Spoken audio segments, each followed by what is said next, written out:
کیا تم نے سوچا ہے کبھی کتنی اذیت، کتنی تکلیف، کتنا درد ہوگا اس دل میں جو اس لڑکی کے سینے میں دھڑکتا ہے، جو کبھی رو رو کر تمہیں اپنے اللہ سے مانگتی تھی، جو نمازوں اور دعاؤں میں تمہیں مانگتی تھی؟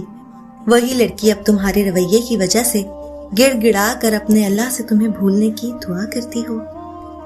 مت بنو کھلی کتاب کسی کے واسطے۔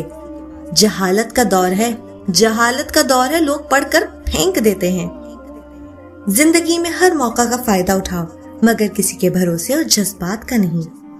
وہ خسارہ ہمیشہ یاد رہتا ہے جو کسی سے مخلص ہو کر کھایا ہو۔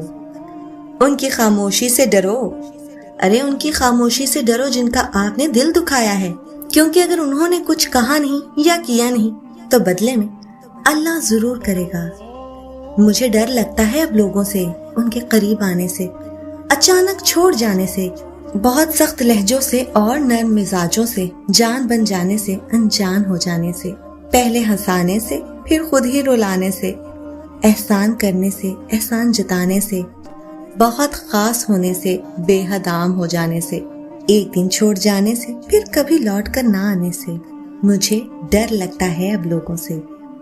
کسی کو اتنا نہ ستاؤ کہ خدا کی پکڑ میں آ جاؤ، کسی کو اس قدر ہی رلاؤ کہ بعد میں خود سہ جاؤ، کسی کو اتنا کمزور نہ سمجھو کہ اس کو ہر بار تڑپاؤ، کسی پر اتنا بے رحم نہ بنو کہ خدا بھی تم پر رحم نہ کرے، کسی کو اتنا پریشان نہ کرو کہ وہ غلط قدم اٹھانے پر مجبور ہو جائے۔ اور یاد رکھو، کسی کی آہ خالی نہیں جاتی، وہ خدا کے عرش پر جاتی ہے اور ہر بات منوا لیتی ہے۔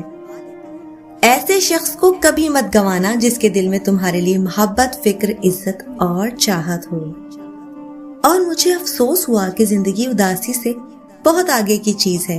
جو لوگ چھوڑ جائیں انہیں چھوڑ دینا چاہیے، جو الفاظ نہ سمجھ سکے ان کے سامنے خاموشی اختیار کر لینی چاہیے، جو جیسا سمجھتا ہے اسے ویسا ہی سمجھنے دینا چاہیے، بس جو جہاں ہے وہیں رہنے دو۔ صحیح وقت کا انتظار کرو، ہر شخص کو راضی کرنا لازم نہیں ہے، بس اللہ راضی رہے یہی کافی ہے۔ خدا گواہ ہے، ہم دنیا میں اتنے ذلیل کسی سے نہیں ہوتے جتنے ذلیل اس شخص کے ہاتھوں ہوتے ہیں جسے ہم دنیا میں سب سے زیادہ چاہتے ہیں، اور خوشی خوشی ذلیل ہوئے چلے جاتے ہیں۔ جسے ہم دنیا میں سب سے زیادہ چاہتے ہیں صرف اس امید پہ کہ ان کی توجہ کا کوئی ایک لمحہ ہی میسر آ جائے۔ یقین کریں، جو دل سے اتر جاتے ہیں وہ سامنے بھی بیٹھے تو نظر نہیں آتے۔ رات کو ہمیشہ یہ سوچ کر سویا کرو کہ انشاءاللہ آج میں تہجد کی نماز ضرور ادا کروں گا، اور اپنے فون میں الارم بھی ضرور سیٹ کرنا چاہیے۔ تہجد کا وقت عشاء کی نماز کے بعد شروع ہو جاتا ہے اور صبح فجر کے اذان تک یہ وقت رہتا ہے، یعنی اگر آپ چاہیں تو فجر کی نماز سے آدھا گھنٹہ پہلے بھی اٹھ کر تہجد ادا کر سکتے ہیں۔ اور تہجد میں آپ اگر نفل پڑھنا چاہتے ہیں تو وہ بھی تہجد میں ہی شمار ہوگا۔ تہجد پڑھنا کوئی مشکل کام نہیں ہے، بس ہمیں تھوڑی سی نیند کی قربانی دینی پڑتی ہے، مگر اجر بھی بہت بڑا ہے۔ ضروری نہیں ہے کہ آپ تہجد کی وجہ سے سوئیں ہی نہیں، اور ضروری نہیں کہ آپ سو کر تہجد پڑھیں، یہ آپ رات کے کسی پہر بھی پڑھ سکتے ہیں۔ بس ایک بات یاد رکھیں کہ اس کو پڑھنے کے لیے نہ کوئی مخصوص صورتیں شامل ہیں اور نہ ہی کوئی شرط، یہ بھی عام نماز کی طرح ہی ہے۔ رات کے 3 حصے ہوتے ہیں اور سب سے افضل ہے کہ تیسرے حصے میں تہجد ادا کی جائے۔ تہجد کی نماز میں اب 3 حصے ضرور مخصوص رکھیں۔ وہ جو چاند کو روشنی سے بھر کر آسمان کو ستاروں سے سجا دیتا ہے، وہ تمہیں بھی ایسے سکون سے بھر دے گا کہ پھر کوئی درد تمہیں ستا نہ سکے گا۔ یقین رکھتے ہو نا؟ تو بس یقین رکھو، ان قریب وہ سب پریشانیاں ختم کر کے تمہارے دل کو سکون سے بھر دے گا۔ زندگی میں ہمیشہ اکیلے چلنا سیکھو، گر جاؤ پھر خود اٹھو، پھر گر جاؤ پھر اٹھو، لیکن کبھی بھی دوسروں کا سہارا نہ لو۔ جس دن اکیلے چلنا سیکھ لیا تو سمجھنا زندگی کی ہر ہار تمہارے لیے جیت ہوئی، اور تم سے مضبوط انسان اس دنیا میں کوئی نہیں۔ اپنے بچوں کو بھی یہی سکھاؤ۔ بچے جب تک گریں گے نہیں انہیں تکلیف کیسے محسوس ہوگی، اور وہ آپ کے بغیر کیسے ظالم دنیا کا مقابلہ کریں گے۔ حالات کا مقابلہ مایوس ہو کر یا رو کر نہیں کیا جاتا، بلکہ اللہ سبحانہ و تعالیٰ پر یقین رکھ کر اور صبر سے کیا جاتا ہے۔ اپنے درد کو اندر رکھو اور سجدے میں رب کے سامنے بیان کر دو۔ کبھی بھی دنیا کو یہ موقع نہ دو کہ وہ آپ پر کچھ بول سکے یا ہنس سکے۔ یقین مانو، مرہم بس رب کی ذات رکھتی ہے، دنیا نہیں۔ عورت کو پتا ہونا چاہیے کہ وہ عورت کیوں ہے، مرد کی وجہ سے۔ وہ کیسے؟ اگر آدم نہ ہوتے تو ہوا بھی نہ ہوتی۔ مرد عورت کو مکمل کرتا ہے، بالکل ویسے ہی جیسے ایک عورت مرد کو مکمل کرتی ہے۔ ہمیں اللہ تعالیٰ پر بھروسہ رکھنا چاہیے۔ ہم انسان ہیں، بھٹک جاتے ہیں، مگر جب اس کی طرف جاتے ہیں تو پھر ٹوٹتے نہیں ہیں۔ یقین کامل رکھیں، صبر کی ہر حد پار کر جائیں، خود کو اس کے احکامات کے سانچے میں ڈھال لیں اور ہر آزمائش پر الحمدللہ کہیں، پھر زندگی کا بدلتا روپ دیکھیں، کن فیا کن ہوتا دیکھیں۔ اللہ تعالیٰ کو ترجیح دیں، وہ تمہیں ترجیحات کی بلندیوں پر پہنچا دے گا۔ آج اس کی مانو، کل تم مقدر کے سکندر ہوگے۔ جو شخص بنا کسی وجہ کے آپ سے اکتا جائے اور نظر انداز کرے تو میری نظر میں آپ کا حق بنتا ہے کہ آپ شکرانے کے نوافل ادا کریں کہ اللہ نے آپ کے سامنے ان کم ظرف لوگوں کو ظاہر کیا ہے جن پر آپ محبتیں لٹا رہے ہیں۔ وہ اس قابل بھی نہیں ہوتے کہ انہیں زندگی میں کبھی بے لوث محبتیں نصیب ہوں۔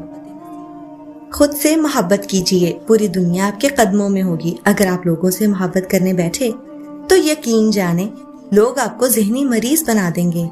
میں نے پیر کامل سے سیکھا ہے کہ جو نصیب میں نہیں وہ ہاتھ میں آ کر بھی چلا جاتا ہے، جو نصیب میں ہو وہی ملتا ہے۔ امامہ نے 9 سال جلال النصر کو پانے کے لیے دعائیں کی، وہ اسے نہیں ملا کیونکہ اللہ پاک اسے سالار جیسے صالح شخص سے نوازنا چاہتے تھے۔ بے شک ہمارا نصیب ہماری خواہشوں سے بہتر ہوگا۔ کیا تم نے سوچا ہے کبھی کتنی اذیت، کتنی تکلیف، کتنا درد ہوگا اس دل میں جو اس لڑکی کے سینے میں دھڑکتا ہے، جو کبھی رو رو کر تمہیں اپنے اللہ سے مانگتی تھی، جو نمازوں اور دعاؤں میں تمہیں مانگتی تھی؟ وہی لڑکی اب تمہارے رویے کی وجہ سے گڑ گڑا کر اپنے اللہ سے تمہیں بھولنے کی دعا کرتی ہو۔ مت بنو کھلی کتاب کسی کے واسطے۔ جہالت کا دور ہے، جہالت کا دور ہے، لوگ پڑھ کر پھینک دیتے ہیں۔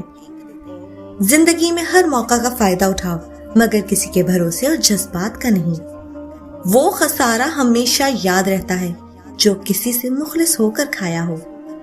ان کی خاموشی سے ڈرو، ان کی خاموشی سے ڈرو جن کا آپ نے دل دکھایا ہے، کیونکہ اگر انہوں نے کچھ کہا نہیں یا کیا نہیں تو بدلے میں اللہ ضرور کرے گا۔